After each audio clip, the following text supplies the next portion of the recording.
আমাদের বিশেষ অতিথি। আমাদের এই অঞ্চলের অনেক দিন ধরে তিনি প্রচার কার্য করছেন, এমনকি পূজ্যপাদ সুরসেন প্রভুর আগে থেকেই প্রভু এখানে আমাদেরকে প্রচারের মাধ্যমে, ইস্কন নামমন্ত্র প্রচারের মাধ্যমে তিনি আমাদেরকে ভগবানের পথে ভক্ত হওয়ার সহায়তা করেছেন। তো তিনি যখন প্রবেশন করেছেন আর কেউ কথা বলবেন না, তো আমরা আমাদের পূজ্যপাদ যুগল প্রভুকে আমরা স্বাগত জানাবো। সবাই মিলে একবার জোরে হরে কৃষ্ণ কৃষ্ণ কৃষ্ণ হরে হরে, হরে রাম রাম রাম হরে হরে। তো আমি অনুরোধ করবো সবাই যাতে ফোনটাকে সাইলেন্ট মোডে রাখে অথবা বন্ধ রাখে। হরে কৃষ্ণ।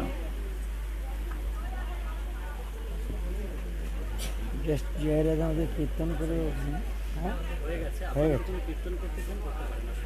ঠিক আছে, তাহলে শুধু এখন তাহলে করে দিলে হয়েছে, তাই তো?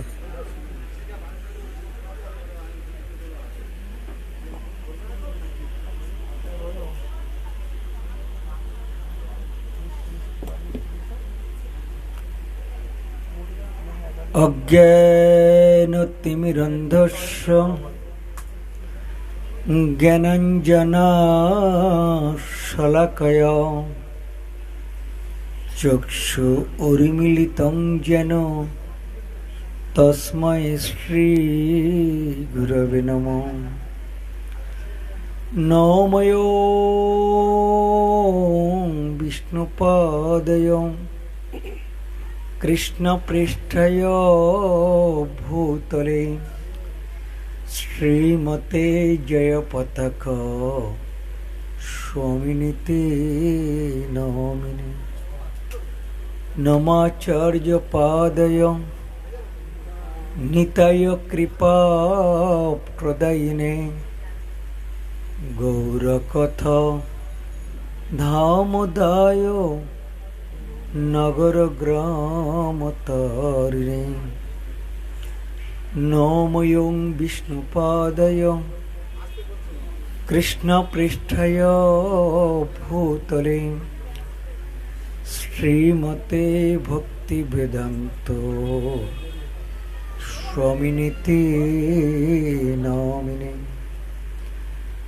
নমস্তে সরস্বতী দেবে গৌরবাণী প্রচারিণে নির্বিশেষ শূন্যবাদী পশ্চাৎদেশতারিণে। বঞ্চাকল্পতরুভ্যশ্চ কৃপা সিন্ধুভ্য এব চ পতিতানাং পাবনেভ্যো বৈষ্ণবেভ্যো নমো নমঃ।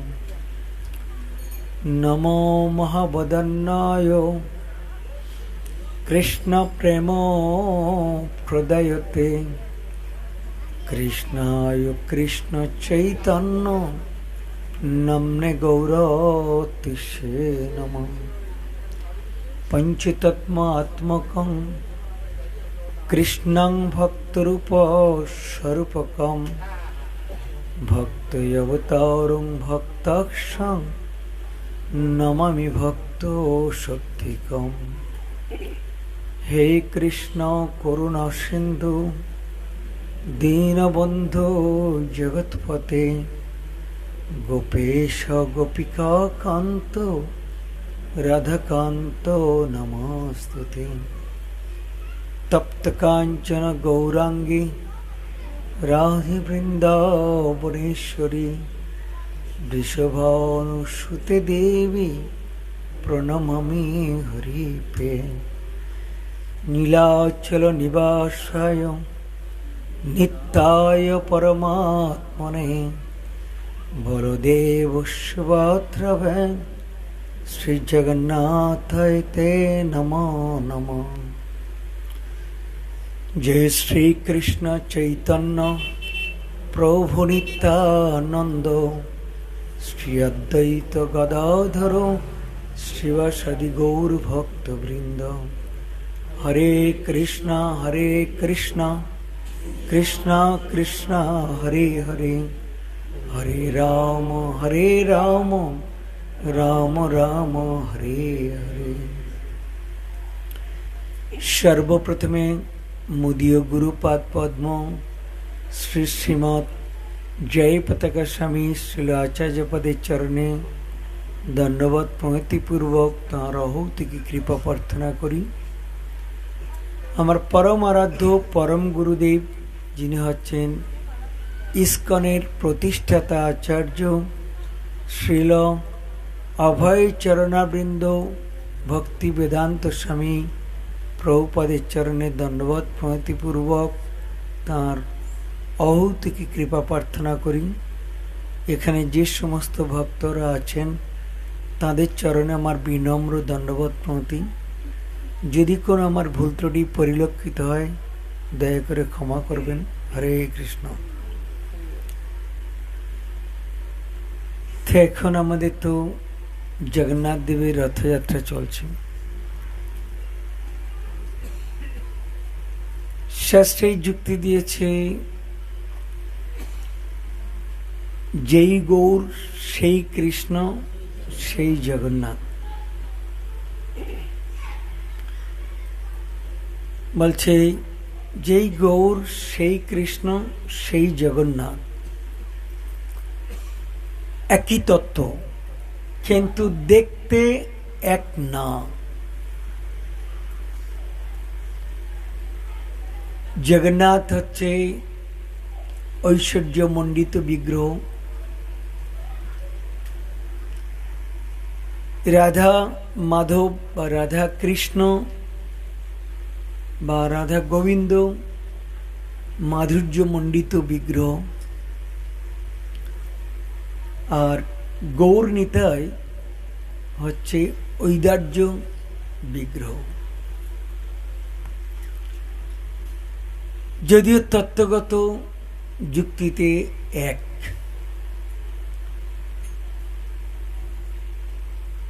সেজন্য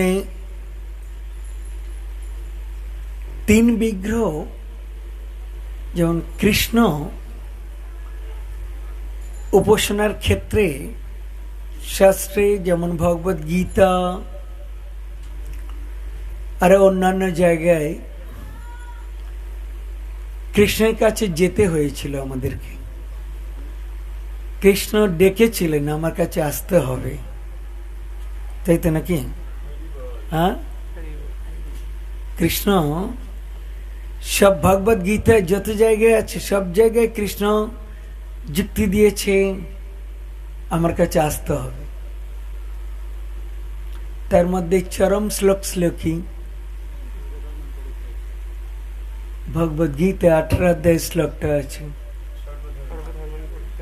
শ্লোকটাতে বর্ণনা করেছে সর্বধর্ম পরিত্যজ্যং মাম একং শরণং ব্রজ। কি তাই তো না? আমরা সবাই এসে আপনাদেরকে বলছি ধর্ম করুন, সবাই। প্রভু অ্যানাউন্সমেন্ট করছিল, প্রভু আগে আমাদের এখানে প্রচার করেছেন কি জন্য? ধর্ম করার জন্য, তাই না? বলো ঠিক কি না? কিন্তু ভগবদ গীতায় কৃষ্ণ বললেন যে সর্বধর্ম পরিত্যাজ্য। ওখানে তো বলছে সব ধর্ম ত্যাগ করো। শুধু একটা ধর্মের জন্য বলেছে। আবার সেই একটা ধর্ম যে জন্য বলেছেন তিনি মাম একং শরণং ব্রজ। যদি কেউ আমার প্রতি শরণাপন্ন হয়, এটা যুক্তি দিয়েছে। আরো অনেক জায়গায় যুক্তি দিয়েছে।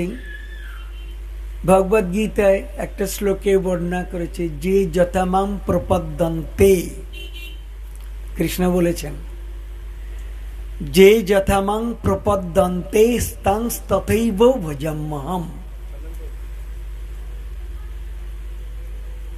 আমরা অনেক সময় ভক্তরা বলি ভগবানের জন্য একটু করলে ভগবান অনেক কিছু করবে আমাদের জন্য, এই ঠিক কিনা? তাই না? হ্যাঁ, কিন্তু এই শ্লোকে বর্ণনা করেছে কৃষ্ণ যে যে যথামাং প্রপদ্যন্তে স্তাংস তথৈব ভজম্যহম। যে যতটুকু আমার প্রতি শরণাপন্ন হবে আমি তার ততটুকু পরিমাণ করুণা করব। ভগবদ গীতায় এরকম কোন জায়গায় বর্ণনা করেনি যে তুমি একটু করলে আমি অনেক বেশি করব, ঠিক কিনা? হ্যাঁ, সেই জন্যই প্রকৃতপক্ষে ভগবদ গীতায় যে শ্লোকটা বর্ণনা করেছে যে সর্বধর্ম পরিত্যাজ্য, এর থেকে প্রমাণিত করে কি ভাগবতমে বর্ণনা করা আছে পৃথিবীতে যত কথা ধর্ম নামে চলে ভাগবত কহে তাহা পরিপূর্ণ চলে।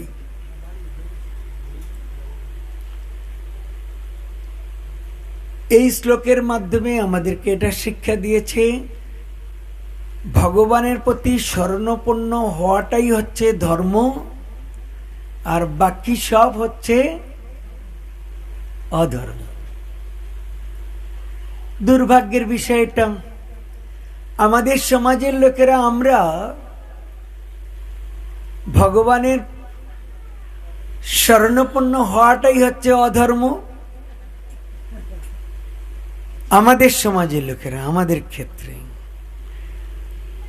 আর বাকিটা সব হচ্ছে আমাদের ধর্ম, ঠিক কিনা? এটা ভগবদ গীতায় কৃষ্ণ আমাদেরকে এটা শিক্ষা দিয়েছেন। আর চৈতন্য মহাপ্রভু বলেছেন আমি সব থেকে খারাপ, বাকি সবাই ভালো। আমরা বুঝলাম কি আমি সব থেকে ভালো ভক্ত, বাকি সবাই হচ্ছে খারাপ ভক্ত, তাই তো নাকি? ঠিক কিনা বলো? আমাদের সমাজের লোকেরা আমরা ধর্ম করছি, কিন্তু কি ধর্ম করছি জানি না। কি ধর্ম করছি জানি না। আমরা সবাই বলি হিন্দু, আমাদের হিন্দুদের মধ্যে শ্রেষ্ঠ ধর্ম হচ্ছে ভগবদ গীতা, ঠিক তো নাকি? আর সেই ভগবদ গীতায় চরম উপদেশ হচ্ছে এটাও, সব ধর্ম ছাড়তে বলেছে, শুধু একটা ধর্ম করার জন্য বলেছে, সেটাই হচ্ছে অরিজিনাল ধর্ম, বাকি সব হচ্ছে অধর্ম। সেই জন্যে আমাদেরকে উচিত আমরা ভগবানের প্রতি শরণাপন্ন হওয়া। এখন অনেকে তো ভাবতে পারে এটা মনোবলি কথা, ঠিক কিনা? ইস্কনের লোকেরা হয়তো এসে এটা বেশি বলে, ঠিক কিনা? এরকম ভাবতে পারে সবাই, মনোপলি। এটা মনোপলি নয়। সমস্ত শাস্ত্রে এটা বর্ণনা করা আছে। সমস্ত দেবদেবীরাও ভগবদ গীতায় 7ম অধ্যায়ে একটা শ্লোকে বর্ণনা করেছে যে দেবদেবীরা কারা দেবদেবীকে উপাসনা করে, তাই তো নাকি? হ্যাঁ, শ্লোকটা আছে অন্তবতু ফলং তেষাং তদ্ভবত অল্পমেধাসাম। যাদের খুব অত্যন্ত অল্প বুদ্ধি সম্পন্ন ব্যক্তি এবং অনিত্য ফলের প্রয়াসের জন্য এই দেবদেবীকে পূজা করে। ব্র্যাকেটে অনেক জায়গায় লিখে রেখেছিল আগে মূর্খ, তারাই একমাত্র দেবদেবীকে উপাসনা করে। ওই ভগবদ গীতা, এটা ভগবদ গীতার 7ম অধ্যায় 23 নম্বর শ্লোকে এটা বলেছে। সম্ভবত 21 নম্বর শ্লোকে বর্ণনা করেছে যে আমরা যারা মানুষ আমরা ভগবানকে ভুলে যেতে পারি, কিন্তু কোন দেবদেবী কোনদিন ভগবানকে ভুলে যায় না। আমরা মানুষ ভগবানকে ভুলে যেতে পারি, কিন্তু কোন দেবদেবী ভগবানকে ভুলে যায় না। যেমন দেখবেন যত দেবদেবী দর্শন করতে যাবেন সিমটম দেখবেন, বিশেষ করে যেখানে বাঙালি সেখানে মা কালী, তাই তো নাকি? বেশি মা কালীর ভক্ত বাঙালি লোকেরা, ঠিক না? হ্যাঁ, তো মা কালীকে যখন দেখতে যাই, মা কালীকে যখন আমরা দেখি, তখন আমরা কি দেখি? যেমন একটা লোককে দেখলে অনেক সময় বলে না, এই লোকটা দেখে আমার ভালো লাগলো না, কি তাই তো নাকি? হ্যাঁ, এই লোকটা একদম মুড ভালো না, কি আমরা অনেক সময় মন্তব্য করি না? হ্যাঁ, সেরকম বিশেষ করে মা কালীকে দেখে কি মনে হয়, দেখে রিয়েলাইজ করতে হবে মা কালী কাদের মুন্ডু গলায় দিয়েছে, যাদের টিকি আছে, যাদের তিলক আছে, তাই তো নাকি? হ্যাঁ, আছে কি? তাহলে বলছে, প্রভু বলছে অসুরদের, তাহলে অসুর আর সুর এবারে সম্পর্ক এলো, তাই না? অসুর আর সুর। অসুর মানে ভগবত বিদ্বেষী, ভগবানকে যারা বিদ্বেষ করেন তারা হচ্ছে অসুর, আর যারা ভগবানকে থাকে সেটা হচ্ছে সুর, ঠিক না? সেই জন্য মা কালীকে দেখে আমাদের রিয়েলাইজ হয় এটা, যে তিনি ভগবানের সপক্ষে ছিলেন, বিপক্ষে না। এটাতে ভাগবতমে বর্ণনা করা আছে। জড়ভরতের নাম শুনেছেন সবাই? হ্যাঁ, যার নাম অনুযায়ী আমাদের ভারতবর্ষের নাম হয়েছে ভারতবর্ষ, যার নাম অনুযায়ী আমাদের ভারতবর্ষের নাম কেন ভারতবর্ষ হলো সেটা আমাদের জানা উচিত। এই ভরত মহারাজের নাম অনুসারে আমাদের ভারতবর্ষের নাম হচ্ছে ভারতবর্ষ।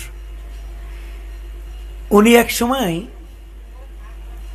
আগের দিনের রাজা যারা ছিল তারা মুনি এবং ঋষি ছিল, শুধু রাজা ছিল না, রাজর্ষি ছিল, রাজা এবং ঋষিও ছিল। তারা হচ্ছে চারটে যে বর্ণাশ্রম আছে আমাদের, সেটা ফলো করত।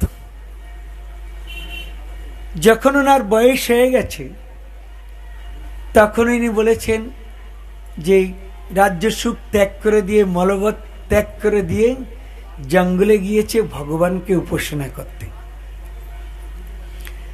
আর জঙ্গলে অনেক দস্যুরা থাকে। আর বাংলায় তো আমাদের সমাজে একটা প্রবাদ আছে, চোরের কালী পূজা,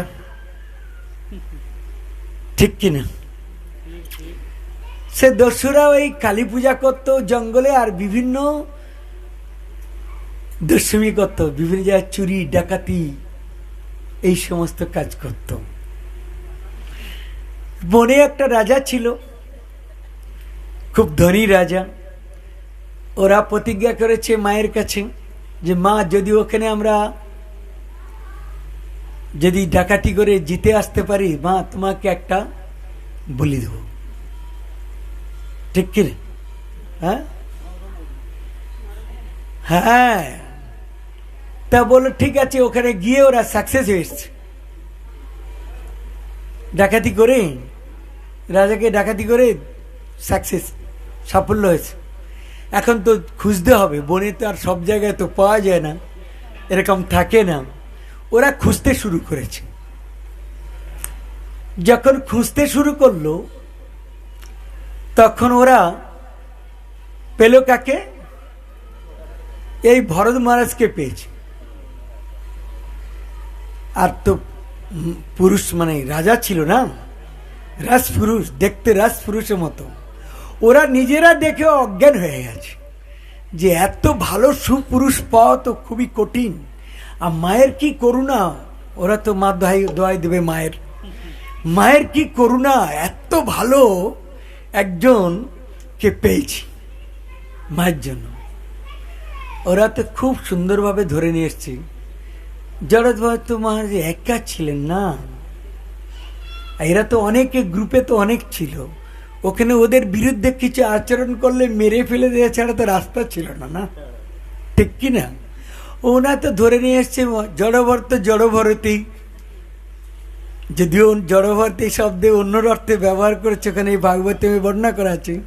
এখানেও তিনি জড়ভরতের মতো কাজ করেছে, চুপচাপ নিয়ে গিয়েছে, খুব আনন্দ মায়ের কাছে, স্নান টান সব কিছু করিয়েছে।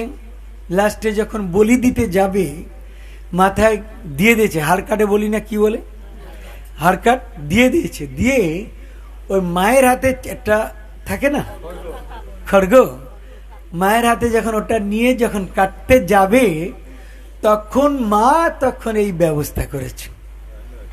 যেটা আমি যুক্তি দিয়েছি না, মানুষ ভগবানকে ভুলে যেতে পারে, কিন্তু দেবদেবীরা কোনোদিন ভোলে না, ঠিক কি না? মা তখন কি করলেন, ওই খড়গ নিয়ে ওই যারা কাটছিল তাদের কেটে ওদেরকে শিক্ষা দিল যে আমার প্রভুর ভক্ত। মা কি বলল? আমার প্রভুর ভক্ত, তার তুমি স্পর্শ করেছো,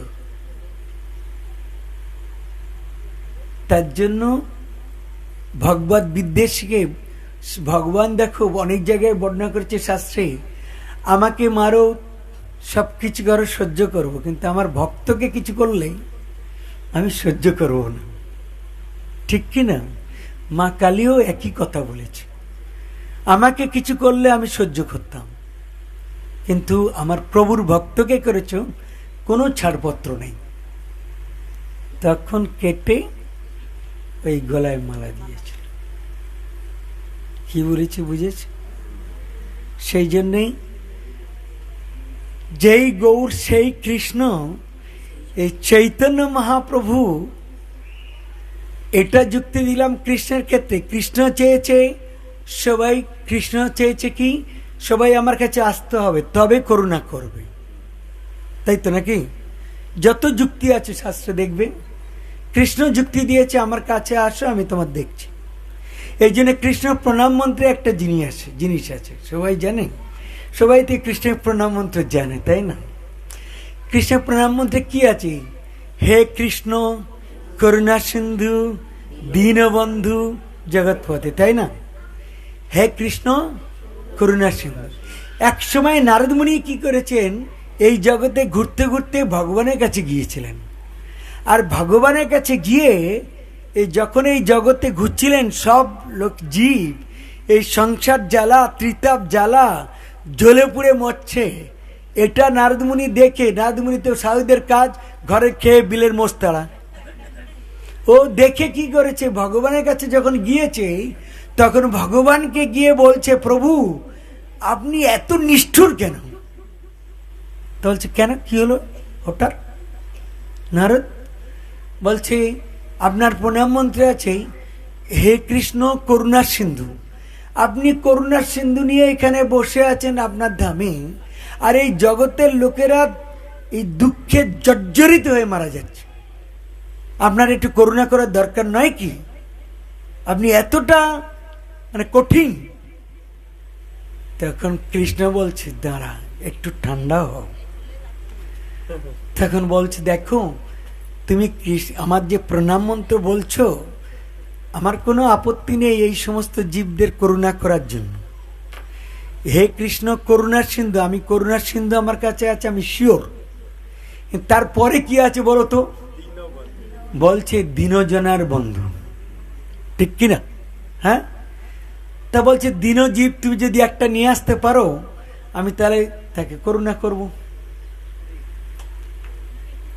উল্টে কৃষ্ণের সঙ্গে জম মানে বিড রেখে বলছে, কত লোক আছে তার ঠিক নেই, আপনি বলছেন এরকম কথা, আমি এক্ষুনি গিয়ে নিয়ে আসবো।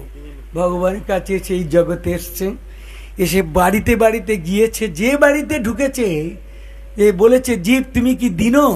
সবাই লাঠি দিয়ে, জুতো দিয়ে, ঝাঁটা দিয়ে তাড়া করেছে, যত বাড়িতে গিয়েছে। নারদ মুনিকে, নারদ মুনি তো ভেবে অস্থির, আমি ভগবানের সঙ্গে ঝগড়া করে এলাম এদের জন্য, আর যাদের জন্য ঝগড়া করে এলাম আর তাদেরকে জিজ্ঞাসা করছি, এখন তো কেউ রাজি না, দিনে হতে কেউ রাজি না। সারা দিন ঘুরেছে ব্রহ্মাণ্ডের বিভিন্ন জায়গায় ঘুরে, আর পাচ্ছে না, শরীর আর টানছে না। গ্রামে ঢুকতে গেলে অনেক জায়গায় বট গাছ টাছ থাকে না, খুব গরমে ঘুরেছে, সারাদিন কিছু খায়নি টাইনি, খুব ক্লান্ত। বট গাছে গায়ে একটু হাওয়া, বিকালে না সন্ধ্যার দিক হয়ে এসছে, তো হাওয়া পড়েছে, শুয়ে একটু তন্দ্রার মধ্যে চলে গেছে। হঠাৎ একটা কুত্তা এক বাড়িতে ভালো মন্দ রান্না করেছিল, ও চুপে খেয়ে নিয়েছে। ওই বাড়ির মালিক কি ওকে ছাড়বে? ওকে এমন মার মেরেছে কোমরে, ও কোমর মাটিতে নেতা নেতাতে চিৎকার করে ওই যে বট গাছের দিকে বাইরের রাস্তা, ওই দিকে আসছে। আসবে তো আসবেই, নারদমুনি তো ওখানে ছিলেন, ওখানে এসছে। এসে ও তো ক্যাঁ ক্যাঁ ক্যাঁ ক্যাঁ করছে। সারা তো দেখেছ তো, যদি কোমরে মারে, কোমর তো নিচে ঠেকিয়ে তো আসে, আর চিৎকার করতে করতে আসে না। তখন নারদমুনি বলছে, উঠেছে, উঠে বলছে, আরে এই তো জীব পাওয়া গেছে একটা। তো ওকে জিজ্ঞাসা করছে কুত্তাকে, জীব তুমি কি দিনো? বলছে, প্রভু হ্যাঁ আমি দিনো। যেই বলেছে তখন হাতে স্পর্শ করেছে, নারদমুনির এক নাম হচ্ছে স্পর্শমণি, টাচ করেছে, ও ঠিক হয়ে গেছে। বুঝেছ?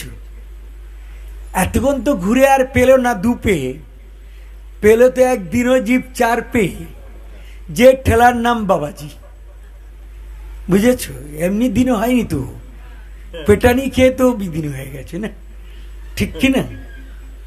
তো এখন নারদমুনি বলল, দয়া দেখিয়েছে, দিনজীব পেয়েছে, কাঁধে করে নিয়ে 2 দিকে 2 পা দিয়েছে, এদিকে 2 দুর্ধ, কাঁধে করে নিয়ে ভগবত ধামে গিয়েছে, ভগবানের কাছে নিয়ে। তো কষ্ট হয়েছে নারদমুনি, গিয়ে ধারাস করে সামনে ফেলে দিয়েছে, ভগবানের যে ধামের গেটের সামনে। ধারাস করে যখন ফেলে দিয়েছে, ও তো চাঙ্গা হয়ে উঠে দাঁড়িয়েছে। এইদিকে নারদমুনি ডাকছে, প্রভু প্রভু প্রভু করে চিৎকার করে ডাকছে। ভগবান এসছেন। ভগবান তো সবার কথা বোঝেন, সমস্ত জীব সবার কথা বোঝেন। ভগবান যখন এসছেন, এসে বলছে, নারদমুনি কি তুমি নিয়ে এসছো? বলছে, হ্যাঁ এ তো নিয়ে এসছে প্রভু। তখন ভগবান বলছে, আরে 2 পে একটাও পেলে না, তুমি 4 পে নিয়ে এসছো? বলছে, হ্যাঁ প্রভু 4 পে নিয়ে এসছি। তখন বলছে, ঠিক আছে। তখন ভগবান ওই কুকুরকে জিজ্ঞাসা করছে, বুঝেছ, যে তুমি কি দিনো? তখন কুকুর খুব সুন্দর করে গা ঝেড়ে হেব্বিস মুখ নিয়ে তখন ভগবানের কাছে বলছে, প্রভু আমি কেন দিনে হতে যাব? তখন ভগবান বলছে, নারদ শোনো, তোমার 4 পে কি বলে শোনো। তখন বলছে, কেন তুমি দিনো না? তুমি দিনো বলে তো নিয়ে এসছে তোমাকে। তা বলছে, আমি নারদ মুনির মতো মুনির কাঁধে চড়ে আপনার চরণে এসছি, আর আমি কি করতে দিনে হতে যাব?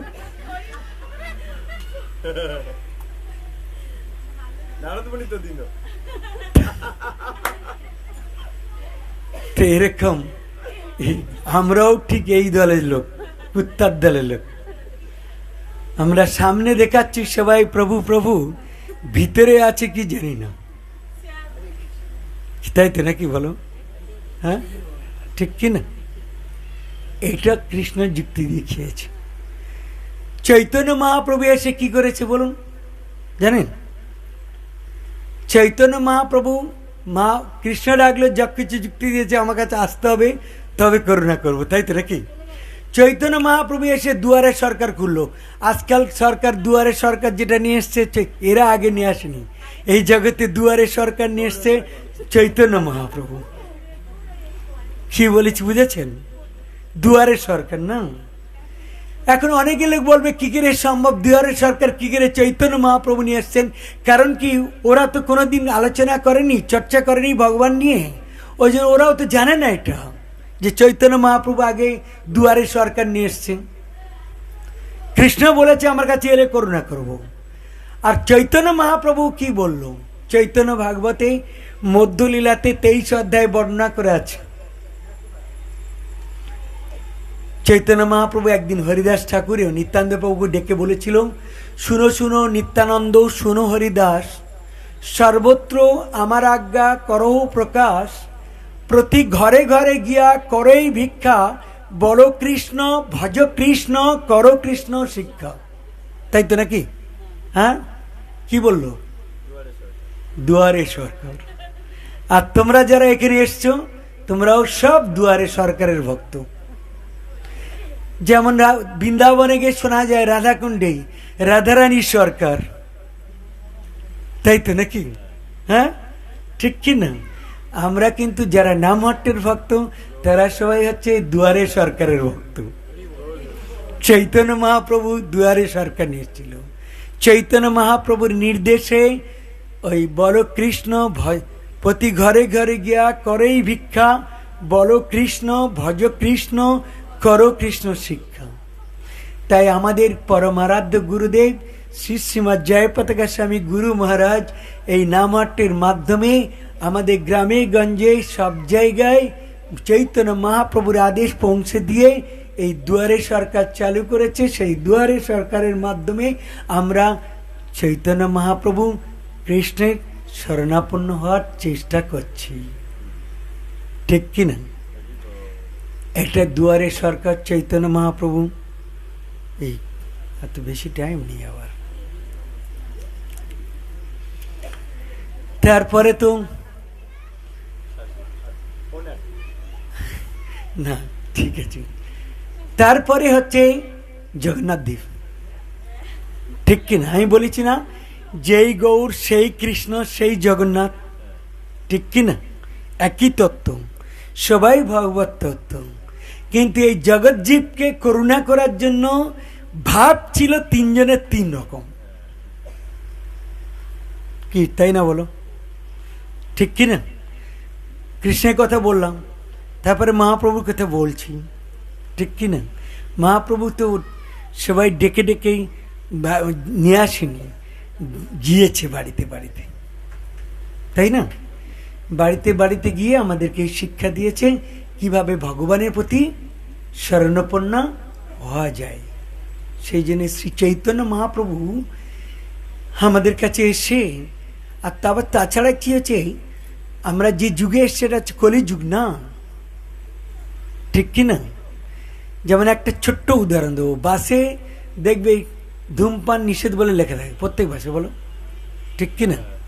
কিন্তু সবাই এই বাসে উঠে খায়, কি তাই তো নাকি? কেন খায় জানো কি? ওই বাসের কন্ট্রাক্টর আর যে ড্রাইভার আছে না, ওরা বাস উঠে খায়, সব লোক উঠে দেখে, যদিও লেখা আছে পরোয়া নেই, ঠিক কিনা? হ্যাঁ, ওরা খায়।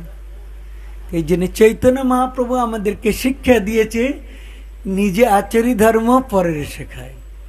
আমি করব না, আমি কিছু করব না, সবাই লোককে বলবে তুমি করো, শুনবে কেউ?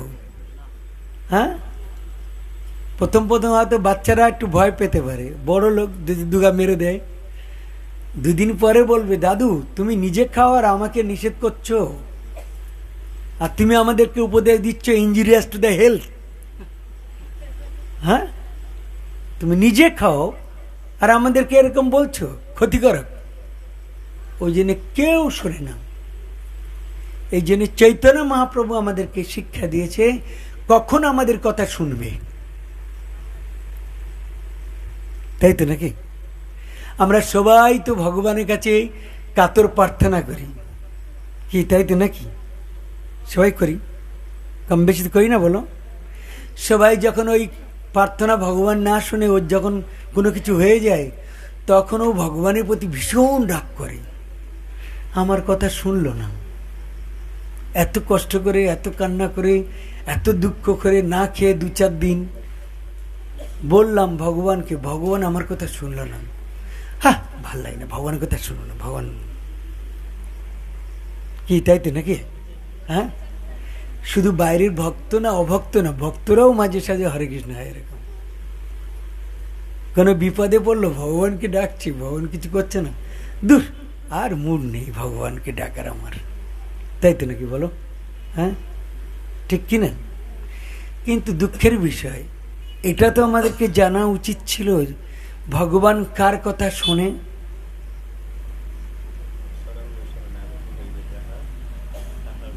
ভগবান কার কথা শুনি?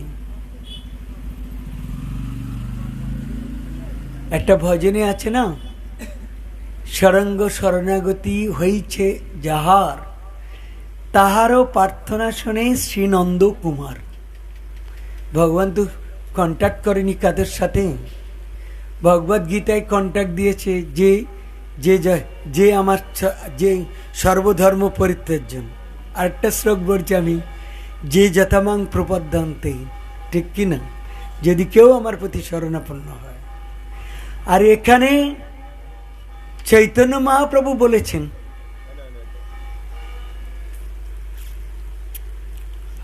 এখানে চৈতন্য মহাপ্রভু বলেছেন যে কে মহাপ্রভু কৃষ্ণ হচ্ছে কার কথা শোনে? যে সরঙ্গ শরণাগতি হইয়াছে যাহার, তাহারও প্রার্থনা শুনে শ্রীনন্দ কুমার। সরঙ্গ শরণাগতি ওখানে আগের দু চারে একটু বর্ণনা করা আছে। দৈন আত্ম নিবেদন ডকৃত্যে বরণ, অবশ্য রক্ষিবে কৃষ্ণ বিশ্বাস পালন। কৃষ্ণ মানে ভক্তি অনুকূল যাহা কার্যের স্বীকার, ভক্তি প্রতিকূল ভাব বর্জন অঙ্গীকার। এটা হচ্ছে সরঙ্গ শরণাগতি। এখন আমাদেরকে নিজেকে নিজে প্রশ্ন করতে হবে যে এই শরণাগতি আমার মধ্যে কতটা আছে? ঠিক কিনা? হ্যাঁ, এই তো আমরা দেইপুর তো অনেক গ্রামের ভিতরে ঢুকেছি না, এখন না রাস্তাঘাট হচ্ছে, লাইট হয়েছে। আগে কুলপি বাজার করতে গিয়ে রাত্রে যখন ফিরত, মাঝ রাস্তা ফাঁকায়, ওখানে ভূত আছে, ওই জায়গায় যদি কোনো মাতাজি একা একা আসতো তাহলে কি করতো? হ্যাঁ, যদি মা কালী ভালোবাসতে, মা কালী করতে করতে আসতো। আর আমরা বলছি হরে কৃষ্ণ, কেউ হরে কৃষ্ণ করত, কেউ রাম রাম করত, ঠিক কিনা? এই সমস্যার সময় তখন এটা করে, তাই তো। কিন্তু ভাবে না এটা এখন করছি এই ভূতের ভয়ে, ওর ডাকাতের ভয়ে, ওর ছিনতাইবাজের ভয়ে। অরিজিনাল যখন মৃত্যু আসবে তখন আমি করতে পারবো কি?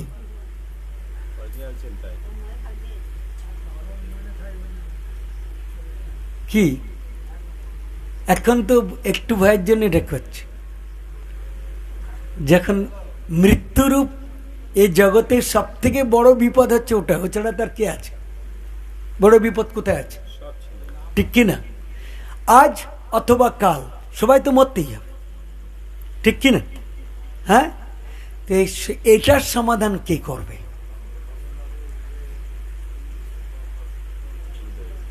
আর এটার সমাধান করতে হলে চৈতন্য মহাপ্রভুর একজন সব থেকে শ্রেষ্ঠ ভক্ত,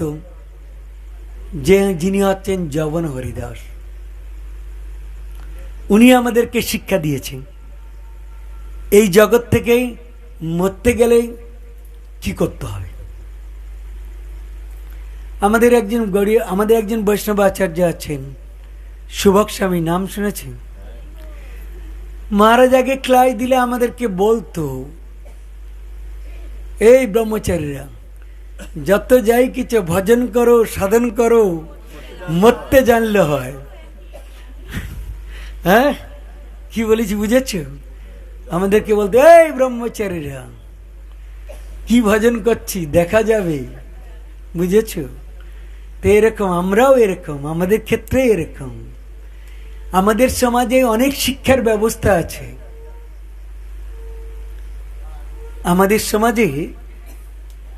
সমাজে যে শিক্ষার এখন যে শিক্ষার ব্যবস্থা, সেই শিক্ষার লক্ষ্য হচ্ছে মেরে কেটে কি করে ভালো মন্দ খাবো। আর এটা শিখে যখন গিয়ে নেতা হচ্ছে, তখন যখন চুরি করছে, তখন আমরা খিস্তি দিচ্ছি তাকে।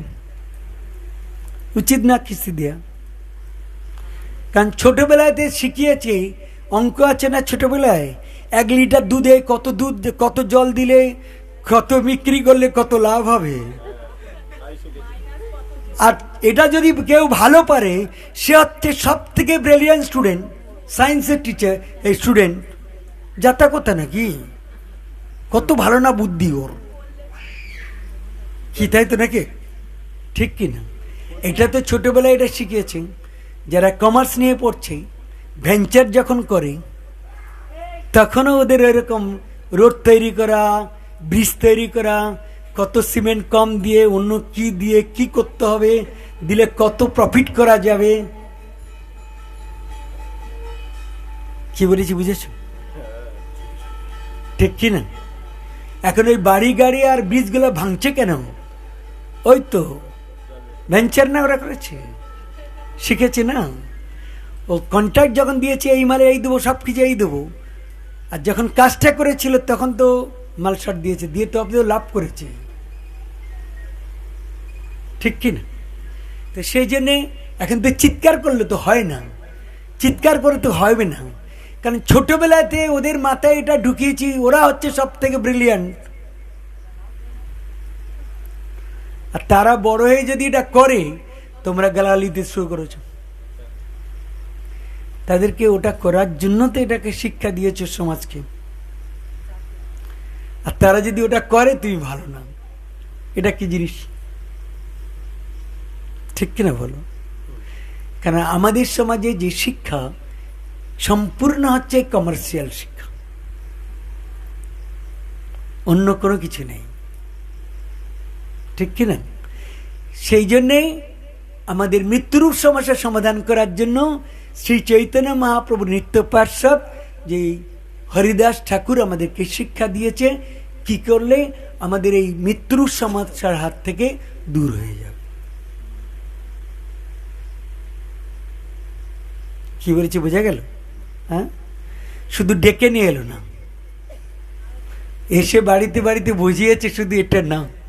এটা মহাপ্রভুর চরম ভক্ত হরিদাস ঠাকুরের মাধ্যমে আমাদেরকে শিক্ষা দিয়েছে, সব থেকে জীবনের বড় বিপদ সেটাকে দূর করতে হবে কি করে। অন্তলীলা 11 পরিচ্ছেদে বর্ণনা করা আছে হরিদাস ঠাকুরের নির্যান, তাই তো নাকি? অনেক বড় জায়গা যদিও, তবু শুধু এই যে ট্রফিক দিয়েছি, ট্রফিকের জায়গাটা নেব। চৈতন্য মহাপ্রভুর যে ভক্ত, মহাপ্রভু যখন ওখানে ছিলেন, মহাপ্রভু এই জগতে 48 বছর ছিলেন, তার মধ্যে 24 বছর বাংলায় ছিল, 6 বছর উত্তর ভারত দক্ষিণ ভারত ভ্রমণ করে নাম প্রেম প্রচার করেছিলেন, বাকি 18 বছর পুরীধামে ছিলেন। যখন পুরীধামে ছিলেন, তখন মহাপ্রভুতে ছিল গম্ভীরাতে, আর হরিদাস ঠাকুর ছিল সিদ্ধ বকুলে। মহাপ্রভু প্রত্যেক দিন দুপুরে একটা ভোগ হতো জগন্নাথের, যে ভোগের নাম হচ্ছে এই উপল ভোগ। এটা দর্শন করে, সমুদ্রে স্নান করে, হরিদাস ঠাকুরকে দর্শন দিয়ে গম্ভীরায় এসে প্রসাদ পেত। আর প্রসাদ পেয়ে ওনার উচ্ছিষ্ট, ওনার যে সেবক ছিল, নাম ছিল গোবিন্দ দাস, প্রত্যেক দিন ওনাকে দিতে যেত। একদিন গিয়ে দেখছে কি, হরিদাস ঠাকুর তো 3 লক্ষ জপ না করে কোনো কিছু গ্রহণ করতেন না, কিন্তু বয়স হয়ে গেছে, বার্ধক্য। আমাদের একটা ভজনে আছে না, বার্ধক্যে এখনো পঞ্চরোগী হত, কেমনে ভজিব বলো। বার্ধক্য এসছে। আমাদের সমাজের লোকেরা বলে, এখন বয়স হয়নি, সংসার করছি, প্রভু একটু পরে করি, ছেলে মেয়ে মানুষ করে নি, তাই তো নাকি? হ্যাঁ, ঠিক কি না? হরিদাস ঠাকুর 3 লক্ষ জপ না করে করতেন না, জল গ্রহণ করতেন না। তানার মতো ব্যক্তি বার্ধক্যে এসে হরিনাম করতে পারছে না, আড়ষ্ট অবস্থায় করছে। এইটা দেখে গিয়ে যখন মহাপ্রভুর কাছে গিয়ে বললেন, তখন মহাপ্রভু এসে জিজ্ঞাসা করলেন, হরিদাস কি হয়েছে? প্রভু বলছে, প্রভু আমার শরীর সুস্থ আছে, আমার মন বুদ্ধি ভীষণ অসুস্থ। আর ঠিক উল্টাটা, আগে বলেছি না মহাপ্রভু এটা শিখিয়েছে আমরা ওটা, এক্ষেত্রেও আমাদের ক্ষেত্রে উল্টা। আমাদের শরীর সুস্থ আছে কিন্তু আমাদের মন বুদ্ধি ভীষণ অসুস্থ, ভগবানের নাম করতে চায় না, তাই তো নাকি? আর হরিদাস ঠাকুর কি বলল? নাম করতে পারছে না বলে হরিদাস ঠাকুর মহাপ্রভুর কাছে বলল কি, আমার শরীর সুস্থ, আমার মন বুদ্ধি অসুস্থ, যেহেতু 3 লক্ষ নাম যোগ করতে পারছে না। উল্টাটা, ঠিক কিনা? সেই জন্যেই হরিদাস ঠাকুর মহাপ্রভুর কাছে বলেছিলেন, আমি যখন এই জগৎ থেকে বিদায় নেব তখন আপনি আমার সম্মুখে আসবেন, আপনার পাদপদ্ম আমার বক্ষস্থলে স্থাপন করবেন, আমি আমার চক্ষু দুটো আপনার মুখপদ্মে স্থাপন করব, আমার জিহ্বা দিয়ে আপনার নাম করতে করতে আমি এই জগৎ থেকে বিদায় নেব। এটা দিয়েছিল উপায়। তাই যদি প্রকৃতপক্ষে মৃত্যুরূপ সমস্যার সমাধান করতে হয়, তাহলে ভগবানের নাম গুণকীর্তন করতে হবে, নাম চিন্তা করতে হবে। ভগবদ গীতায় কি বলল? জং জং বাপি স্মরণম ভাবম তজন্তে কলবরম। মৃত্যুর সময় যে যেরকম চিন্তা করবে, পরবর্তীকালে সে সেরকম শরীর লাভ করবে। কি বলেছি বুঝে গেল? তাহলে মহাপ্রভু সমাধান করেছে, ভক্ত দিয়ে, মহাপ্রভু দিয়ে আমাদের এই সব সমস্যা সমাধান করেছে। এবারে জগন্নাথ, তাই তো নাকি? দেখো যুক্তি, দেখো কৃষ্ণ সবাইকে ডেকে ডেকে নিয়ে বলেছে আমার কাছে আসতে হবে, হবে না। মহাপ্রভু বাড়িতে বাড়িতে গিয়ে বলল, তাই তো না? একটু আগে, এক ধাপ আগে এসে গেছে না? আর জগন্নাথ দেব কি করলেন? জগন্নাথ দেবের মন্দিরে ঢুকতে গেলে বিধর্মী কেউ ঢুকতে পাবে না, তাই তো নাকি? হ্যাঁ, ইস্কনের লোকেরা সবাই বিধর্মী, এটা কি জানে? জগন্নাথের পান্ডাদের কাছে জানে কি? তোমরা বুঝে নাই। আমরা যখন গিয়েছিলাম, আমার জীবনে প্রথম 85 আমি পুরীতে গিয়েছিলাম, 85-এ, বুঝেছ? আমি 84-এ ইস্কনে যোগ দিয়েছিলাম, 85-এ আমি গিয়েছিলাম পুরীতে। তো 85-এ যখন গিয়েছি, আমাদের যে পদযাত্রা হয়েছিল শুনেছ, তখন 85-এ তখন পুরীতে ফেব্রুয়ারি মাসের দিকে, মার্চে তো মায়াপুরে এসছে, জানুয়ারির দিকে ঢুকেছে। তখন অত বড় প্রোগ্রাম করছে, সব কিছু করছে, কিন্তু আমাদের পান্ডারা আমাদের কাউকে ঢুকতে দিচ্ছে না। যদি ঢুকে বলো যে ইস্কন, পেটানি শুরু করে দেবে, দিয়ে তোমাকে বার করে দেবে। কেন? ওরা বিদেশি, ওরা বিধর্মী, ঠিক কিনা? যার জন্য তো হরিদাস ঠাকুর তো কোনোদিন প্রবেশ করেনি না।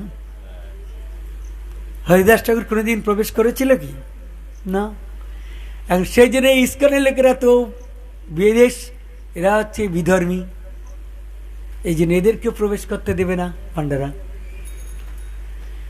অনেক পরে এমনকি আমাদের আরাধ্য গুরু মহারাজ শ্রী শ্রীমৎ জয়পতাকা স্বামী গুরু মহারাজকে কোনোদিন প্রবেশ করতেও দেয়নি, আজও পর্যন্ত না। কি বলেছি বুঝেছেন? তো তখন এই জগন্নাথ দেব ভিতরে যাওয়ার জন্য এত বিধি নিষেধ করেছে। তার জন্য তো জগন্নাথ দেব সবার জন্য, সবার প্রতি করুণা করার জন্য জগন্নাথ তো বাইরে আসেন, তখন তো সবার দিকেই দৃষ্টি রাখেন। তো কাউকে তখন কোনো উঁচু নিচু জাতি বা গরিব ধনী এরকম কি বিচার করেছে যে যারা দেখতে আমাকে দর্শন করতে হলে এটা করতে হবে? তাই জগন্নাথ দেব কি করলেন? নিজেকে ভক্তদের করুণার জন্য কৃষ্ণ ডেকেছিল, আসতে হবে হবে। মহাপ্রভু বাড়িতে বাড়িতে গেলেন। জগন্নাথ দেব বলল, আমরা সবাই আমরা কি বলি কি জগতে, যখন রথযাত্রা গেল না কদিন আগে, 2 দিন হয়ে গেল না, আজকে 3 দিন না 4 দিন, 3 দিন আমরা সবাই তো রথ টেনে নিয়ে এসছি আমরা, তাই তো নাকি? কি রথ কি আমরা টানতে পারি? কিন্তু আমরা সবাই তো বলছি রথ টানি, আমরা জগন্নাথকে টেনে আমরা নিয়ে এসছি। একটু চিন্তা করে দেখো, আমরা জগন্নাথকে টেনে আনিনি, জগন্নাথ আমাদেরকে টেনে নিয়ে এসছে না জগন্নাথের চরণে। আমরা জগন্নাথকে টেনে আনিনি, জগন্নাথ আমাদেরকে টেনে নিয়ে এসছে জগন্নাথের চরণে, যেহেতু সব জীব শরণাপন্ন লাভ করতে পারে। রথযাত্রা সম্বন্ধে, মাহাত্ম্য সম্বন্ধে বর্ণনা করা আছে। যদি কেউ দেখে রথের উপরে জগন্নাথ দেবকে, তাহলে জন্ম মৃত্যু জরাব্যাধি চক্র থেকে চলে যাবে, আসবে না কোনোদিন। যে কেউ দড়ি ধরে যে কেউ স্পর্শ করে, তাহলে জন্ম মৃত্যু জরাব্যাধি থাকবে না। এখন একটা প্রশ্ন এসে গেছে, যত আছে সবগুলাতে এরকম দেয়া আছে, বুঝেছেন? তার মধ্যে মাঝে একটা প্রশ্ন আছে, বুঝেছেন? তাহলে সাধুরা কেন হাজার হাজার বছর ধরে 100 বছর তপস্যা করছে? রথের দড়ি ধরে দেখে যদি চলে যাবে সবাই, তাহলে কেন সাধুরা এত বছর বছর তপস্যা করার কি দরকার? ঠিক কিনা বলো? হ্যাঁ হ্যাঁ না? তাহলে এত বছর না করে ওরা তো রথ এলে শুধু টানতে পারতো, ট্রেনে চেপে যেত, তাহলে আর কোনো টেনশন করে সারা বছর হরকৃষ্ণ করার দরকার ছিল না তো। বছর বছর কেউ 10 বছর 20 বছর 100 বছর ধরে করছে, তাই না বলো? তাই না? হ্যাঁ, এর মধ্যে পার্থক্য হচ্ছে একটা জায়গায় শুধু শর্ট রেখে দিয়েছে। এটা একটা অফার চলছে তো, রথযাত্রা অফার। আমাদের সমাজে অফার চলে না চৈত্র সেলে, buy 1 get 1, buy 1 get 2, buy 1 get 3, তাই তো নাকি? হ্যাঁ, ঠিক কিনা? সেরকম এটা জগন্নাথ দেব হচ্ছে এটা বিশেষ কৃপা দিয়েছে, এরকম সেল। তার জন্য তার ভালো মন্দ খারাপ কিছু বিচার করে না।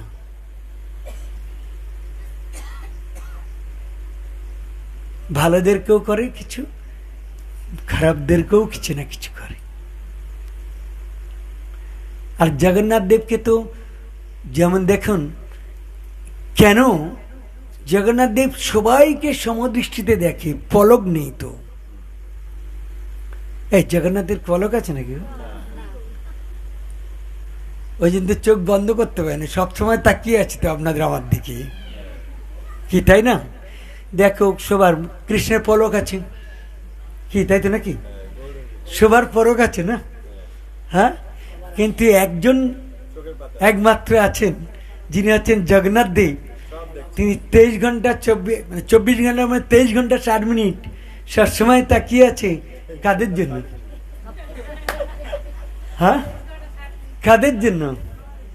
আমাদের জন্য, ঠিক কিনা? হ্যাঁ, সেই জন্যে আমাদের প্রত্যেকেরই উচিত, আমরা জগন্নাথকে টেনে আনিনি, জগন্নাথ আমাদেরকে টেনে নিয়ে এসছে আমাদের জীবনযাত্রাকেই ভগবত উন্মুখ করার জন্য। রথযাত্রা বলছে না, এই রথযাত্রার মাধ্যমে জগন্নাথ আমাদেরকে শিক্ষা দিয়েছে আমাদের এই জীবন, মনুষ্য জীবন যে জগতে আছি সেটাকে যাত্রা শুরু করিয়ে দেয় ভগবত জগতের যাত্রা। এটাই হচ্ছে রথযাত্রার মূল শিক্ষা। দেখবেন শাস্ত্রের সব জায়গায় বর্ণনা করা আছে রথযাত্রার মাহাত্ম্যে। এই করলে এই হবে, রথে এই করলে এই হবে, রথের উপরে দেখলে এই হবে, কি তাই তো নাকি? হ্যাঁ, ঠিক কি না? তার মূল কারণ হচ্ছে এটা আমাদেরকে ট্রিট করেছে আমাদের জড়জগতের যে জীবন, এই জীবন ছেড়ে দিয়ে রথযাত্রার মতো ভগবান যখন ছেড়ে এখানে এসছে, সেরকম এই জড়জগৎ ছেড়ে আধ্যাত্মিক জীবনে প্রবেশ করার যাত্রা করে দিয়েছে আমাদেরকে জগন্নাথ, যেন অন্যদিকে না যায়, ঠিক কিনা? সেটা হচ্ছে উদ্দেশ্য। এখন ঠিক আছে, প্রভুরা বললাম আর টু নিতে 8:30 বেজে গেছে, 7:30 বেজে গেছে, ঠিক কিনা? কিন্তু রথযাত্রাটা শুধু বলবো, শর্টও বলবো। তাও রথযাত্রা প্রথম চালু হয়েছিল কখন কেউ জানে? না।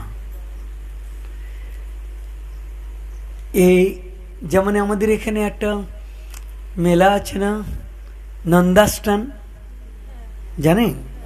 সবাই যায়টাই বলে, যায় সবাই, ঠিক কিনা বলো?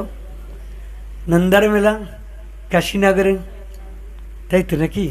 হ্যাঁ, দেখো একটা তিথি থেকে সবাই আমাদের এই বাংলার লোকেরা কেন, আর তার সাইডে অনেক লোকেরাও আসে, এর থেকে বেশি আসে সাগর মেলায়। নানবাঙ্গির লোক বাঙালিরা আজকাল যাওয়া শুরু করেছে, আগে এত যেত না, নানবাঙ্গির লোক বেশি আসত, ঠিক কিনা? সেরকম, হ্যাঁ, তো সেরকম এই বিশেষ করে কুরুক্ষেত্র বলে একটি জায়গা আছে, ওখানে ব্রহ্মকুণ্ড বলে একটা কুণ্ড আছে। তাই গ্রহণের সময় এখানে একটা এরকম স্থানের ব্যবস্থা ছিল, যেখানে সারা ভারতবর্ষের লোকেরা আসতো, শুধু বাংলা না, সারা ভারতবর্ষের লোক আসত এই সময় স্নান করার জন্য। এক সময় কি হচ্ছে, এই কুণ্ডে স্নান করার জন্য চৈতন্য মহাপ্রভু যেমন 48 বছরের জগতে ছিলেন, কৃষ্ণ তো মাত্র 125 বছর ছিলেন। 125 বছরের মধ্যে 11 বছর কয় মাস কয়দিন বৃন্দাবনে ছিলেন, 13 বছর কয় মাস কয়দিন হচ্ছে মথুরাতে ছিলেন, আর বাকিতে 100 বছর দ্বারকায় ছিলেন কৃষ্ণ, বুঝেছেন? তাহলে কৃষ্ণ 100 বছর দ্বারকায় ছিলেন। কিন্তু কৃষ্ণ যখন বৃন্দাবনে ছিলেন, তো বৃন্দাবনে গোপীরা, রাধারানী সবাই কৃষ্ণকে এক পলক দিয়েছে বলে, পলক টাইম দেখতে পারে না বলে এই সমস্ত গোপীরা এই ব্রহ্মাকে গালাগালি দিয়েছে, যে তুমি মাত্র ভগবানকে দেখার জন্য 2টো চোখ দিয়েছ, তারপরে আবার কি করেছে, পলক দিয়ে দিয়েছ, ঠিক কিনা? এই পলক দেওয়াতে ভগবানকে দেখতে পায় না, তার জন্য তারা কতটা উদ্গ্রীব, কতটা কান্না করে। এই উদাহরণটা আমাদের আরাধ্য গুরু মহারাজ শ্রী শ্রীমৎ জয়পতাকা স্বামী গুরু মহারাজ একটা গ্রন্থ লিখেছে, এই সাধু সঙ্গ বলে একটা গ্রন্থ আছে, ওটা পড়লে এটা উদাহরণটা এখানে দিয়েছে। দেখবে যে গোপীরা ওই পলক সময় যখন দেখতে পায় না, তাদের অবস্থাটা কি। উদাহরণ দিয়েছে জল ছাড়া মাছের মতো। জলে, মাছের জীবন হচ্ছে জল, আর মাছকে যদি জলের উপর থেকে তুলে নিয়ে এসে এসি রুম দেবো, ডানলপ গদি দেবো, দিয়ে বলবো তুমি থাকো, খুব খুশি নাকি? ঠিক কি না? তো ব্রজ গোপীদের অবস্থা ঠিক কৃষ্ণ বিহনে এরকম। তো এরকম অবস্থা যাদের, সেখানে 100 বছরের বেশি সময় কৃষ্ণকে তারা দেখতে পায়নি। এটা কি অবস্থা বলো? এতটা বিরহ, এরকম দিন যাপন করেছে।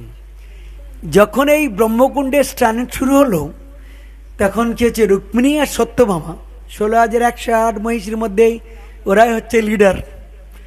ওরা কি করেছে, সমস্ত গোপীদের নিয়ে এসছে, কৃষ্ণকে একটা রথে নিয়ে এসছে, বলরামকে নিয়ে এসছে, সুভদ্রাকে নিয়ে এসছে, সবাই মিলে ওই স্থানে এসছিল তীর্থে। এই খবরটা বৃন্দাবনে পেয়ে গেছে। তখন যখন বৃন্দাবনে পেয়ে গেছিল এটা খবর, তখন এরা তো 100 বছরের উপর দেখেনি কৃষ্ণকে।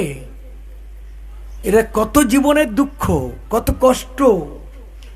ওরা যখন সংবাদ পেয়েছে, ওরা সমস্ত গোপীরা, সবাই গোপ বালক, সবাইকে নিয়ে স্নান করতে এসছে এখানে কুরুক্ষেত্রে।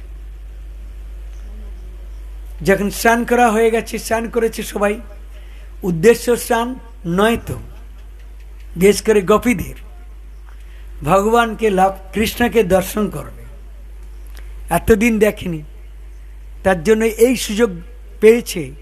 আর জীবনে এরকম সুযোগ আসবে কি না, তাই স্নান করতে কৃষ্ণ এসছে, তাই ওরা সবাই এসেছে। এসেছে, স্নান করেছে। সবাই তো স্নান করতে গেলে স্নান করে প্রথমে গিয়ে, তারপরে এদিক সেদিক ঘোরাঘুরি করে একটু, তারপরে তো ভালো মন্দ একটু খাওয়া দাওয়া করে, তারপর তো সন্ধ্যায় ফিরে আসতে হবে। কি হলো? হরে কৃষ্ণ। সন্ধ্যায় তো ফিরে আসতে হবে, ঠিক কি না? হ্যাঁ, যখন ফিরবে তখন কৃষ্ণের কাছে গিয়েছেন, আর কৃষ্ণের সঙ্গে তো নিয়ে এসছিল 16,108 মহিষী, আর তো সবাই। তখন এরা দাদাগিরি শুরু করে দিয়েছে, বৃন্দাবনের পার্টি। বলছি, তোমরা তো 100 বছর কৃষ্ণকে দেখছো, আমরা তো 100 বছর সহ্য করে এসছি, এখন আর সহ্য করব না, কৃষ্ণকে দেখতে পেয়েছি, আমাদের সঙ্গে করে নিয়ে যাব। বুঝেছ? হঠাৎ যখন এরকম শুনলেন, তখন রুক্মিণী আর সত্যমা বলছে, আরে কৃষ্ণ তো আসেনি, আমরা তো সঙ্গে করে নিয়ে এসছি, আমরা সঙ্গে করে নিয়ে এসছি, আমরা সঙ্গে করে নিয়ে যাব, তারপর কৃষ্ণ আসবে কি না আসবে জানি না। কৃষ্ণ তো বিপদে পড়ে গেছে। কারোর পক্ষপাতিত্ব অবলম্বন যদি করে, আর অস্তিত্ব থাকবে? হ্যাঁ, ঠিক কিনা? চিন্তা করো, এরকম অবস্থা। তো এরকম ওদের মধ্যে বাঘ বিতণ্ডা করতে করতে এরকম একটা চরম জায়গায় পৌঁছেছে, কৃষ্ণ আর দেখে থাকতে পারে। কৃষ্ণ বলছে, ঠিক আছে, তোমরা থামো, আমাকে নিতে হলে এইভাবে নিলে হবে না। কৃষ্ণ তো এবারে নিরপেক্ষ অবস্থায় বলছে, আমাকে নিতে হলে তোমাদেরকে আমাকে ভক্তি দিয়ে, ভক্তিরূপ রজ্জু দিয়ে। আমরা তো নারকেল দড়ি পাই নিয়ে সেই পাটের দড়ি, এখন লাইলন দড়ি পাই হচ্ছে, টানাটানি করি না, ঠিক কিনা? হ্যাঁ, কিন্তু ওখানে কৃষ্ণ বলেছে উভয় পক্ষকে যে ভক্তিরূপ রজ্জু দিয়ে টানতে হবে, যার ভক্তি বেশি থাকবে সে আমাকে নিয়ে যাবে। যখন এই কথা বলেছে, তখন উভয় পার্টি আর কিছু বলতে পারছে না। কারোর তো ভক্তি কম না, এই যে না যে মহিষীরা ওরা ভক্তি কম, ওদের তো ভক্তি কম না, কিন্তু তাই বলে কি রাধারানীর মতো ভক্তি হবে, এটা কিন্তু সম্ভব না। কি তাই তো নাকি? হ্যাঁ, কারণ কি দেখো তো, যখন কৃষ্ণ এই দ্বারকায় থাকতো, মাঝে মাঝে কৃষ্ণ ভোলা হয়ে যেত। যদিও দ্বারকায় থাকতো, কিন্তু 24 ঘন্টার মধ্যে 24 ঘন্টা দ্বারকায় থাকলে কি হবে, মনটা পড়ে থাকতো বৃন্দাবনে। মাঝে মাঝে রুক্মিণী আর সত্যভামা ভীষণ ভয় খেয়ে, এরকম আনমনা ভোলা ভোলা হয়ে যায় কেন? এক সময় জোর করে কৃষ্ণকে ধরেছে। কেন এরকম হয়? কি জন্য হয়? আমাদের কি ত্রুটি আছে আমাদের? তখন কৃষ্ণ এক সময় স্বীকার করেছিল যে আমি যদিও এখানে থাকি, কিন্তু তবু আমার মন বৃন্দাবনে পালায়। ওই জন্য ওরকম লাগে, ঠিক কি না? যেমন আমরা এখানে অনেকে বসে আছি, বডিটা আছে, মন মাঝে সাঝে বাড়িতেটা দিয়ে বা অন্য কোথায় ঘুরে আসছে, যেখানে প্রবলেম ছিল সেখান থেকে ঘুরে আসছে। বডি আছে এখানে, ঠিক তাই তো নাকি? অনেক মাথায় বলছে সেই বিকালে 3টের সময় এসছি, বাড়ির ছেলে কি করছে, মেয়ে কি করছে, আমার স্বামী হয়তো এসছে, সে খাবে কি করে, এখন এখান থেকে উঠে গেলে প্রভুরাও গালাগালি দেবে যে মাতাজি কোনো লজ্জা টজ্জা কিছু নেই, এই উঠতে পাঠ হচ্ছে তার মাঝে এরকম ভঙ্গ করে দিচ্ছে, যাও, ঠিক না বলো? প্রভুর মন খারাপ হয়ে যাবে না পাঠ করছে, ঠিক কিনা বলো? কিন্তু মন তো এই জন্যে মাঝে বডি থাকলে কি হবে, চলে যাচ্ছে। সেরকম কৃষ্ণের ক্ষেত্রে এরকম, যদিও দ্বারকায় ছিল, মন সব সময় পড়তে। তখন তো রুক্মিণী আর সত্যমা বলল, তোমার বৃন্দাবনে যেতে হবে না, তোমার জন্য এখানে একটা তৈরি করে দেব। সে মাটির নিচে করেছিল, সমুদ্রের নিচে, যেখানে কৃষ্ণ একা গিয়ে থাকবে আর ওদের কথা চিন্তা করবে, এখানেই। তবু বৃন্দাবনে যেতে দেবে না। আর এই সময় এসে এখন এত সহজে ছেড়ে দেবে? রুক্মিণী আর সত্যভামার দল ছেড়ে দেবে সহজে? যখন কৃষ্ণ এরকম বললাম, টানাটানি শুরু হলো, রথ টানা শুরু হলো। যখন দেখো, যেমন আমাদের 3টে গুণ আছে, সত্য, রজ, তম। যখন যে গুণ প্রভাব বিস্তার করে, আমরা সেই সব জিনিসের প্রতি তখন অ্যাটাক হয়ে বেশি, ঠিক কিনা? হ্যাঁ, দেখেন সবাই তো এক কালার পরেনি, এগুলো সব দোষ হচ্ছে গুণের। সত্য, রজ, তম গুণ আছে না? সবাই এক খাবার পছন্দ করে না, কেউ ঠান্ডা পছন্দ করে, কেউ গরম পছন্দ করে, কেউ পচা খাবার পছন্দ করে, কে, তাই না? এগুলো সব গুণের প্রভাব। সেরকম ওটাও যখন ভক্তি অনেক দৃঢ় হয়, তখন যে গ্রুপের যখন ভক্তি বেশি দৃঢ় হয়, তখন সে ততটা টেনে টেনে নিয়ে যায়। আবার যখন গোপীদের যখন বেশি হয়, তখন এরা টেনে নিয়ে যায়। দেখা যায় যখন টানাটানি করছে, তখন কি হয়, কারা বেশি টানছে, দেখা যাচ্ছে ব্রজ গোপীরা বেশি টানছে, রাধারানী। এইরকম আপ ডাউন করতে করতে এক সময় টেনে নিয়ে চলে গেছে বৃন্দাবনে হচ্ছে গোপীরা। আমরা যে এখন দেখছি রথযাত্রা পুরীধামে, যেটা নিদর্শনে আমরা করছি, জগন্নাথ যেখানে থাকেন 12 মাস, সেটা হচ্ছে দ্বারকা।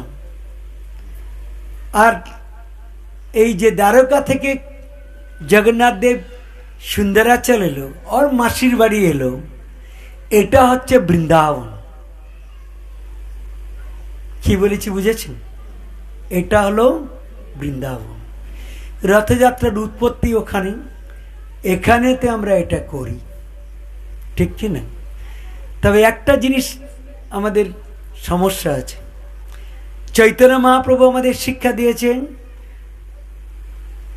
ভগবানকে নিয়ে বৃন্দাবনে এসছে, এই শিক্ষা দিয়েছে।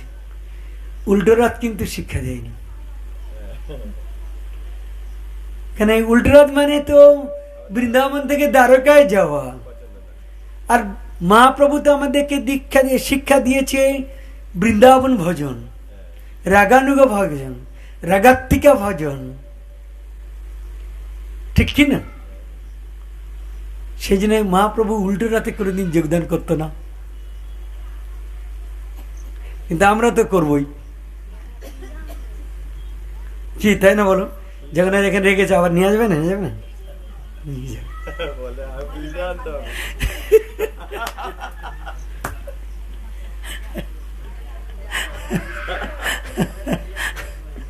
আমরা রথ উল্টা রথ করছি না। 12 মাসের মন্দিরে ফিরে আসলো। সেই জন্যই আমাদের সবার উচিত কি চৈতন্য মহাপ্রভু যে শিক্ষা দিয়েছে সেটা অবলম্বন করা উচিত। যেমন রথযাত্রা করছি, কিন্তু আমরা তো এখান থেকে বাড়ি নিয়ে যাবো, কিন্তু মহাপ্রভু শিক্ষা দিয়েছে এই নীলাচল থেকে যখন যায় সুন্দরাচলে, হ্যাঁ নীলাচলতে যখন সুন্দরাচলতে যায় নীলাচল যায়, মহাপ্রভু তো উপস্থিত থাকতেন না। এটা মহাপ্রভু বিরহ সহ্য করতে পারত না, কারণ মহাপ্রভু শিক্ষা দিয়েছে রাধা ভাবত না, সেই জন্য সহ্য করত না। যেমন রাধারানী ওই কুরুক্ষেত্রকে ডেকে নিয়ে চলে গেল তো বৃন্দাবন, না যেতে দেয়নি না, সেটার জন্য এটা মহাপ্রভু এটা করেছে। তো যাই হোক, এই হচ্ছে উৎপত্তি হচ্ছে রথযাত্রা এটা। আর রথযাত্রা কারণটা কি? হ্যাঁ, উল্টো রথের কারণটা কি? মানে বৃন্দাবনের গোপিকাদের এর মধ্যে কি ইনভলভমেন্ট আছে? আরে কৃষ্ণ তো বললাম না, মাত্র এত বছর ছিল এই বৃন্দাবন, বাকি ব্যালেন্স বয়স সব তো ওখানেই ছিল না, দ্বারকায় 100 বছর ছিল না, সেটার জন্য 7 দিনই মাত্র ছিল, মানে গোপিকারা আনলো, তারপর কি হলো? তারপরে তো লীলার সম্বরণ করলো